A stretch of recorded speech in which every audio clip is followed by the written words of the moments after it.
It's Tuesday, September 16th, 2025. Welcome to Make It Make Sense. I'm Granthermes.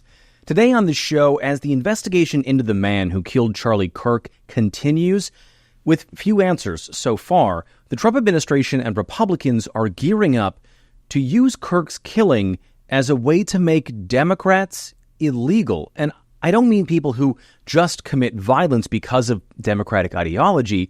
I mean being a member of the Democratic Party and possibly even holding left-of-center views.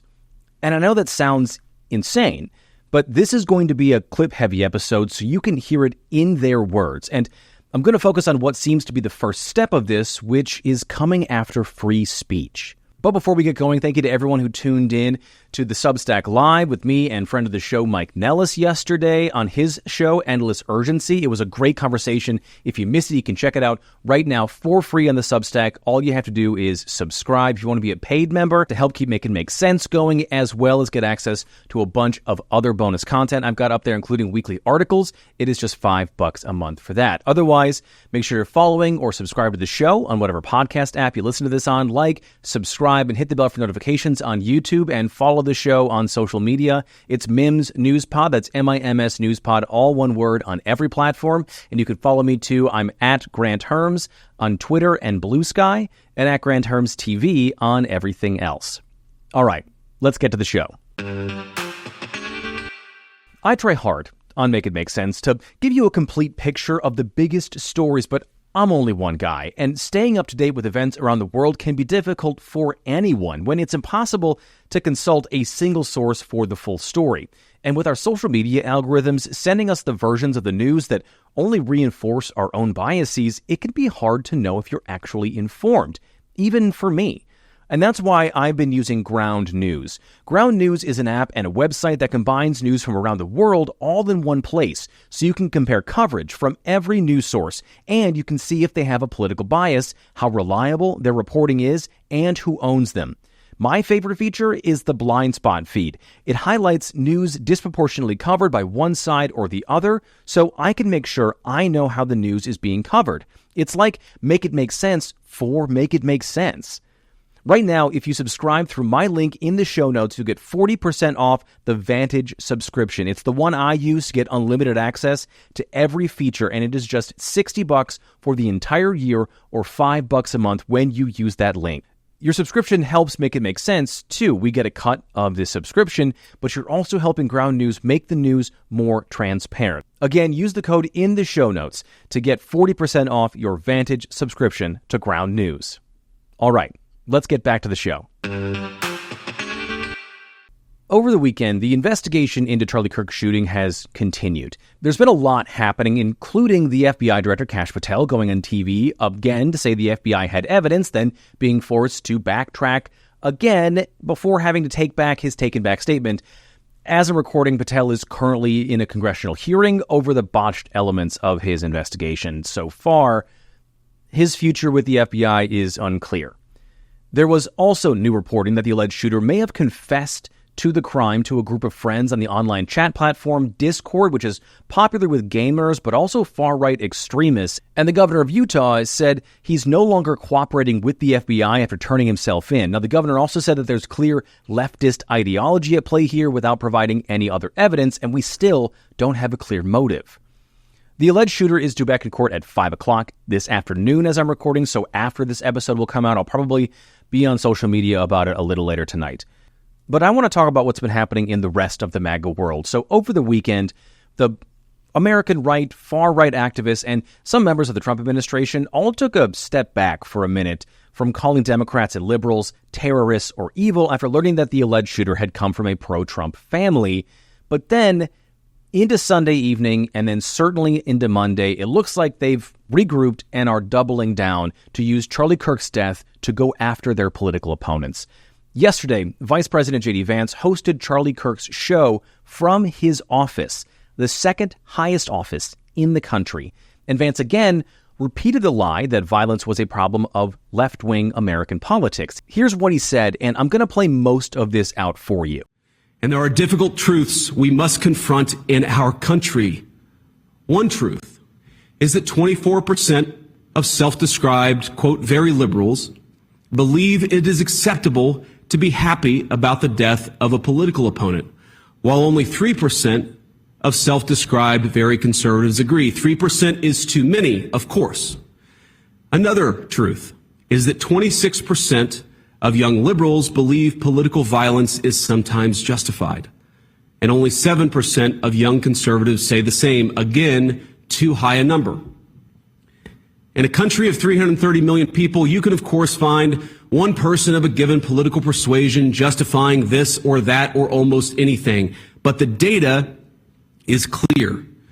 People on the left are much likelier to defend and celebrate political violence. This is not a both sides problem. If both sides have a problem, one side has a much bigger and malignant problem, and that is the truth we must be told.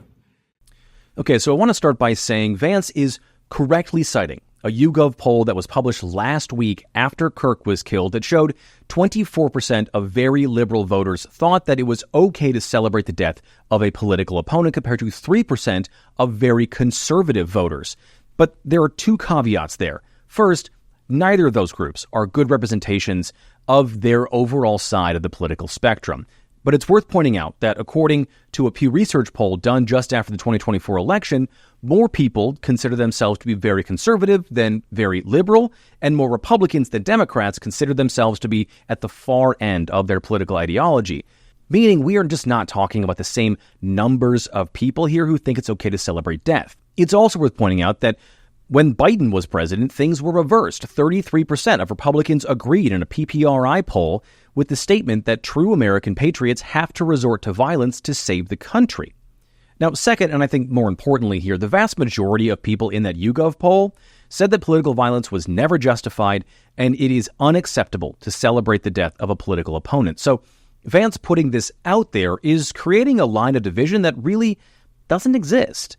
Also importantly, Vance isn't just talking about actual acts of violence. If he was, he'd be right to say that it was a one-sided problem, just not the direction he wants.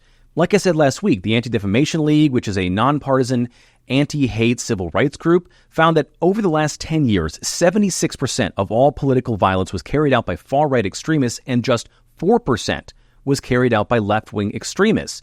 Even last year, all of the politically motivated killings, according to the ADL, carried out by members of the right. The distinction the ADL then was forced to make there was what kind of fringe right ideology was behind those attacks. Spoiler alert, most of the time it was white supremacy. And the DOJ also found in 2024 that since 1990, right-wing extremists have been responsible for 5 times as many attacks and nearly 7 times as many deaths as left-wing extremists over the last 35 years. And that study, by the way, has been scrubbed from the official DOJ website. I had to find it in the footnotes of a separate study and then use the Wayback Machine to pull it up. But anyway, what Vance is using is a carefully chosen statistic because what he's talking about, again, isn't just violence, but it's speech and beliefs, not acts of violence. And those beliefs are what members of the administration and vocal members of the right are planning to come for next. Here's Attorney General Pam Bondi, the chief law enforcement officer in the United States who's in charge of safeguarding our civil rights, saying she wants to criminalize certain speech on a podcast over the weekend, and then on Fox News calling on businesses to fire employees for things they say or do, and promising to prosecute businesses that refuse business for political reasons. There's free speech, and then there's hate speech. And there is no place, especially now, especially after what happened to Charlie, in our society.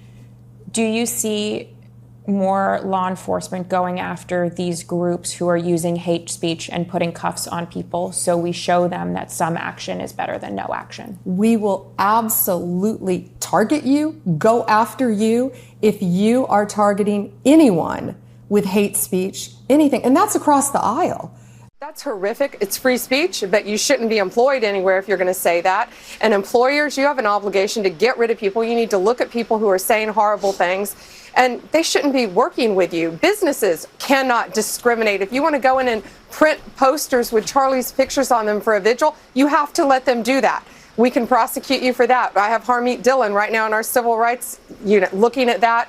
immediately that Office Depot had done that. We're looking at that. But Sean, Now, Bondi is part of the same group of people who were up in arms a few years ago when a baker in Colorado refused to bake a cake for a same-sex wedding, saying businesses had right to refuse service to anyone. But it's not just Bondi. Don't worry. The Department of Defense, DHS, FEMA, and agencies across the board have started telling other employees to report their fellow coworkers if they find them to be saying or posting things that are critical of Charlie Kirk.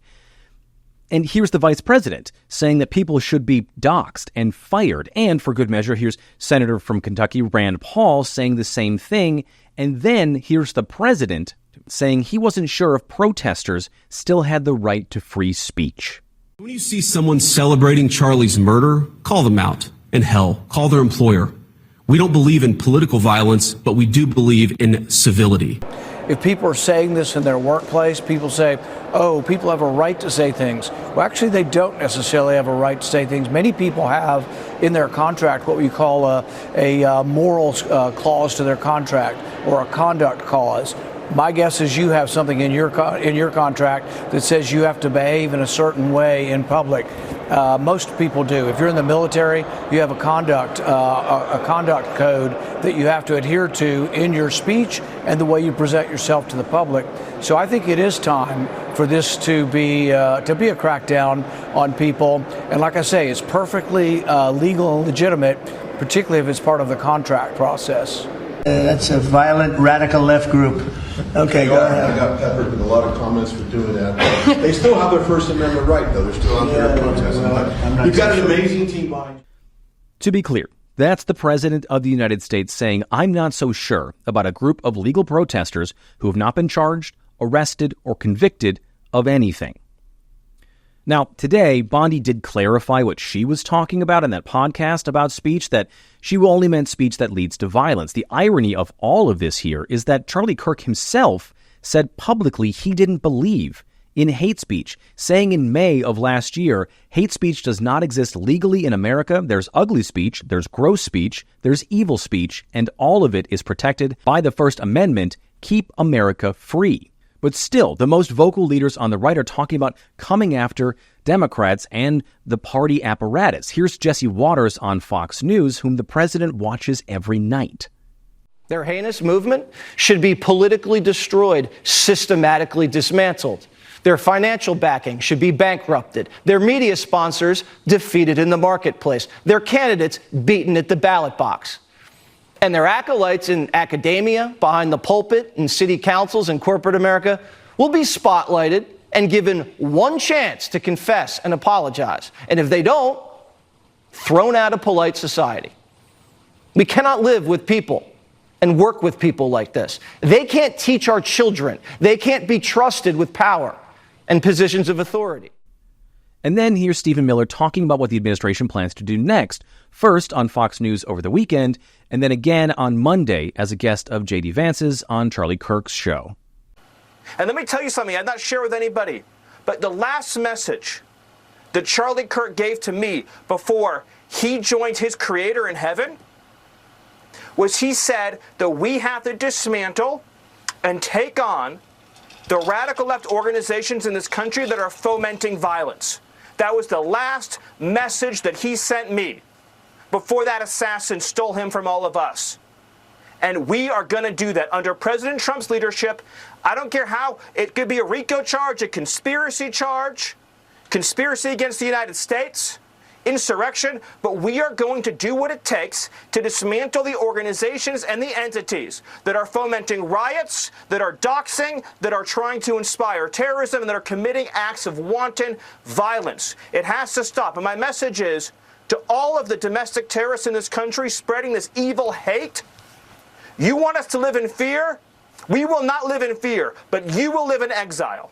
Because the power of law enforcement under President Trump's leadership will be used to find you, will be used to take away your money, take away your power, and if you've broken the law, to take away your freedom, Sean. The organized doxing campaigns, the organized riots, the organized street violence, the organized campaigns of dehumanization, vilification, posting people's addresses, combining that with messaging that's designed to trigger and incite violence, and the actual organized cells that carry out and facilitate the violence. It is a vast domestic terror movement. And with God as my witness, we are going to use every resource we have at the Department of Justice, Homeland Security, and throughout this government to identify, disrupt, dismantle, and destroy these networks and make America safe again for the American people. It will happen, and we will do it in Charlie's name. Thank you, Stephen. Don't go away. I'll be joined by a guest of Friends just in a few seconds. See you soon. Okay, so let's take these as a list. First, we have no way of knowing if Miller is telling the truth about Kirk's last message to him. It's been very clear over the last 5 days that people like Miller are planning to use Kirk as a martyr, despite not knowing anything concrete about the motive of the killer. Second, I agree with Stephen Miller here. Doxing is wrong and dangerous, and it shouldn't happen. But there's an irony to him saying that they're going to go after doxing campaigns while the vice president and attorney general are actively calling for them so people lose their jobs. Third, Miller is arguably the second most powerful person in the government right now. While he's the deputy chief of staff, he operates way more like a chief of staff, and some in the White House have described him as like a prime minister of the administration. Information has to flow through Miller, and Trump hangs on his every word. So when Miller says the government is going to bring its full might against political opponents, not just ones who are breaking the law, but against people and organizations that simply are, that's new, and it's a threat that has real backing. And it's also not just Miller. The New York Times is reporting that high-level administration officials are telling them the plan is to come after liberal organizations that may have any kind of ties to violence, saying that cabinet secretaries and federal department heads are working to identify organizations that funded or supported violence against conservatives. One official said the Trump administration would look for links between liberal groups and episodes such as recent burning of Teslas and assaults against immigration agents. And given the way the administration is talking right now, it's not clear how strong those links have to be before something actually happens. Now, Trump also said over the weekend that liberals were scum and investigations into them were already underway. You know, they're already under major investigation. A lot of the people that you would traditionally say are on the left. They're already under investigation? Already under investigation. So, Trump's statement there means that Miller isn't just all talk. But I do want to urge a little bit of caution here, even after I've just said all the things that I've said. We don't know how far along those investigations are right now or how far they're willing to go. The public broadly isn't happy with the idea of Trump breaking the rules and norms, which these investigations over speech certainly would be.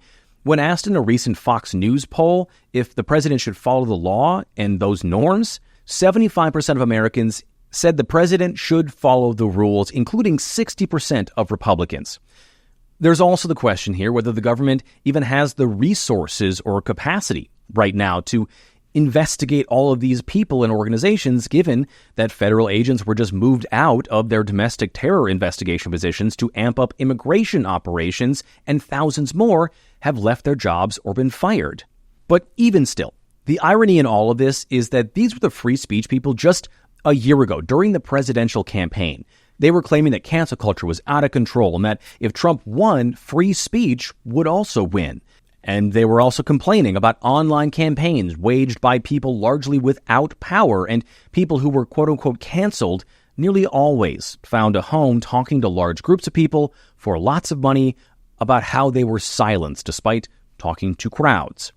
And while most of those things carried social consequences, it's different when the top law enforcement officer says she's going to target people for what they say or think or where they spend their money. It's different when the man behind the plan to detain and deport 1 million people inside a year says he wants to send the full weight of the government after people. And it's different when the president of the United States says his government is already investigating people for protected speech. And that's important to keep in mind here, I think, over the next few weeks. Trump said this was going to be an administration about retribution, and it looks like he's going to keep that promise. Okay, that's it for this episode. Please rate and review the show, whatever podcast app you listen to it on. Like, subscribe, leave a comment below. If you're a watcher on YouTube, let me know what you think. And as always, share the show on social media. It's Mims News Pod. That's MIMS News Pod, all one word on every platform. I am at Granthermes on Twitter and Bluesky, and at Granthermes TV on everything else. Thank you so much for listening today. I am off on Thursday, but I will talk to you again on Friday.